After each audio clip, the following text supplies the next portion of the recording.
أعوذ بالله من الشيطان الرجيم بسم الله الرحمن الرحيم ولله الأسماء الحسنى فادعوه بها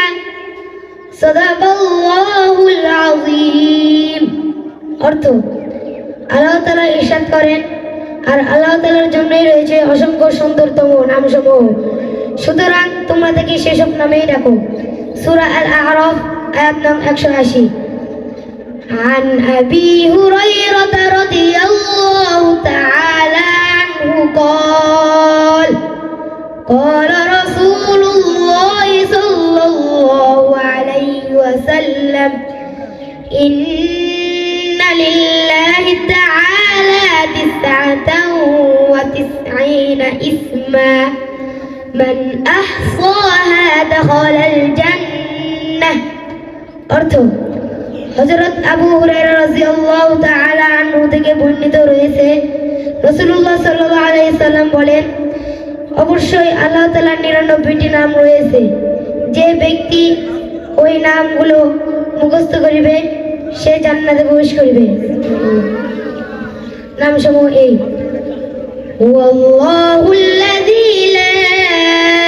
ইলাহা ইল্লা হুয়ার রাহমানুর রাহিম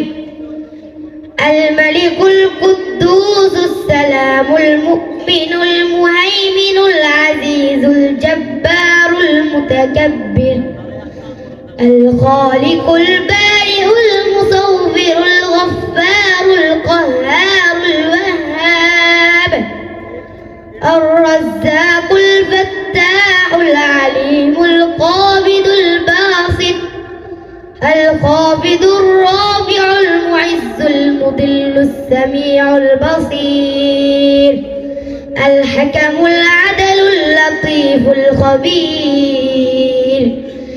الحليم العظيم الغفور الشكور العلي الكبير الحفيظ المقيت الحسيب الجليل الكريم الرقيب المجيب الواسع الحكيم الودود المجيد الباعث الشهيد الحق الوكيل القوي المتين الولي الحميد المحسن المبدئ المعيد المحيي المميت الحي القيوم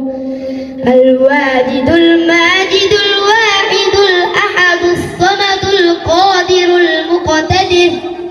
المقدم المؤخر الأول الآخر الظاهر الباطن الوالي المتعالي البر التواب المنعم المنتقم العفو الرؤوف مالك الملك ذو الجلال والإكرام الرب المقسط الجامع الغني المغني المعطي المانع الضار النافع النور الهادي البديع الباقي الوارث الرشيد الصبور جل جلاله. السلام عليكم ورحمة الله.